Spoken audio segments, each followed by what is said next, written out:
Pengalaman mengubah manusia kepada kebaikan. Setiap makhluk hidup selalu belajar dari pengalamannya. Hal ini sangat nyata untuk manusia. Tetapi ada juga binatang yang bisa mengingat pengalamannya. Misalnya kera dan anjing. Binatang ini berjuang untuk tidak mengulangi setiap pengalaman yang menyakitkan mereka. Pengalaman adalah guru yang selalu berbicara benar dan menegur dengan sangat keras dalam hidup. Kalau pengalaman yang menggembirakan yang terulang, maka reaksi kita selalu gembira, senang dengan yang terjadi itu.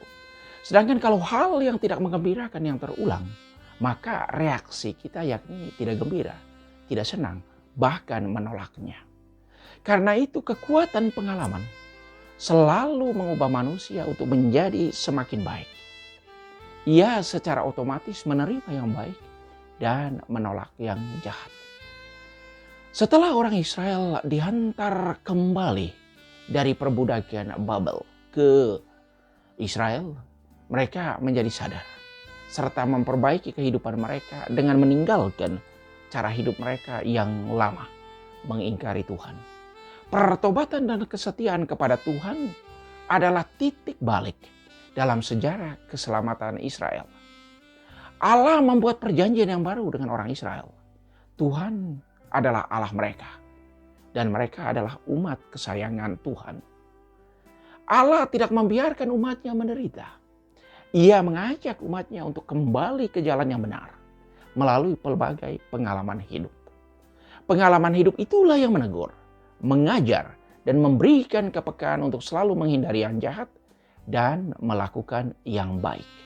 Pengalaman hidup yang direfleksikan selalu membuat orang untuk semakin menjadi dirinya sendiri. Karena dengan merefleksikan pengalaman yang dialami, orang secara sadar mau mengambil makna positifnya dan membuang nilai-nilai negatifnya. Hidup serta pengalaman yang tidak direfleksikan tidak layak untuk dihidupi. Manusia disempurnakan Tuhan dengan kemampuan untuk merefleksi, menimbang, dan kemudian memutuskan yang terbaik untuk dirinya sendiri. Inilah hal yang membuat manusia bangga karena ia diciptakan Tuhan secara istimewa dengan kesanggupan untuk berpikir dan juga merasa. Semoga kemampuan ini menjadi sarana yang membuat manusia semakin manusiawi, sehingga ia menjadi manusia untuk Allah, untuk sesama, dan juga untuk lingkungannya. Itulah jalan agar kita menjadi semakin mengasihi, semakin terlibat, dan semakin menjadi berkat dalam konteks kehidupan nyata setiap hari. Tuhan mengikat perjanjian baru. Aku mengikat perjanjian baru dengan kaum Israel dan Yehuda, serta tidak lagi mengingat dosa mereka. Aku akan menaruh Tauratku ke dalam batin mereka dan menuliskannya dalam hati mereka. Aku akan menjadi Allah mereka dan mereka menjadi umatku. Aku akan mengampuni kesalahan mereka dan tidak lagi mengingat dosa mereka.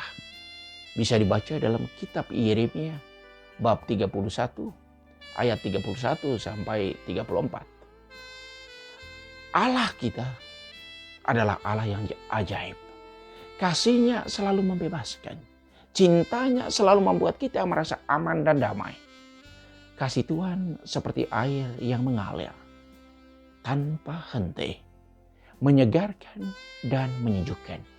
Cinta Allah membuat kita berkembang dan bertumbuh menjadi pribadi yang baik. Ia tidak mengingat dosa kita kalau kita bertobat.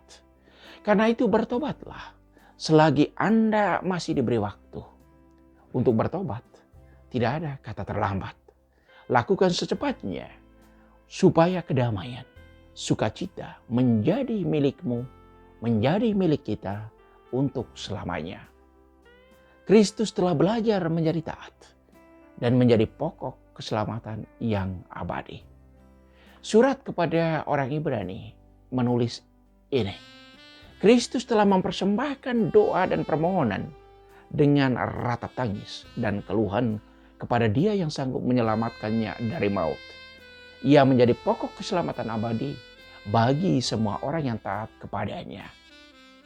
Surat kepada orang Ibrani bab 5 ayat 7 sampai 9. Selanjutnya, Yesus mengingatkan kita, jika biji gandum jatuh ke dalam tanah dan mati, ia akan menghasilkan banyak buah. Di antara orang-orang yang datang ke Yerusalem untuk merayakan Paskah, ada beberapa orang Yunani. Orang-orang itu pergi bertemu dengan Filipus dan menyampaikan bahwa mereka ingin bertemu dengan Yesus.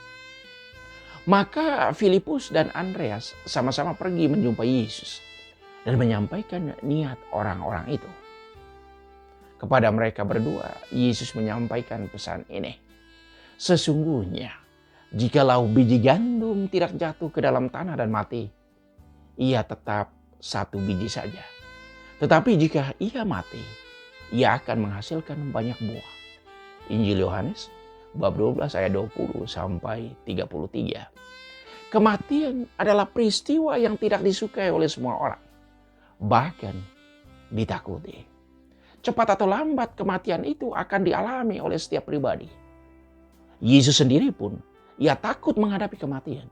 Ia cemas, karena itu ia mengajak para muridnya untuk berjaga dan berdoa bersama dengan dia di Taman Getsemani. Ia berdoa dengan menangis memohon kepada Bapa untuk menolongnya. Doa Yesus menjadi contoh setiap permohonan kita kepada Bapa. Biarlah ya Tuhan piala ini berlalu dariku, tetapi bukan karena kehendakku, tetapi karena kehendak-Mu terjadilah. Dalam pergulatan menghadapi kematian, kemudian Yesus menyerahkan seluruhnya ke dalam tangan Bapa. Ke dalam tangan-Mu ya Bapa, kuserahkan nyawaku. Yesus menjadi kurban pepuli dosa kita. Ia rela mati di kayu salib untuk membawa kehidupan kekal bagi orang yang percaya dan menghidupi imannya. Ia harus mati demi menyelamatkan kita. Kematian Yesus bukanlah akhir, bukanlah sebuah kekalahan melawan beban salib, tetapi mau menunjukkan dosa itu selalu membawa kematian. Dosa itu selalu membawa beban kegelapan. Yesus kalahkan kematian dengan kebangkitannya. Kebangkitan Yesus membawa harapan baru. Orang yang bertobat akan memperoleh hidup kekal. Jalan menuju keselamatan, yakni melalui pertobatan, pembaharuan diri secara terus-menerus. Pertobatan adalah budaya kehidupan. Ia membawa damai, sukacita, dan perasaan bebas tanpa beban dalam hidup. Keselamatan adalah situasi penuh damai, sukacita, bebas lepas, dan semua hal positif lainnya. Kalau mau selamat, bertobatlah. Mumpung kita masih diberi waktu. Tuhan memberkati.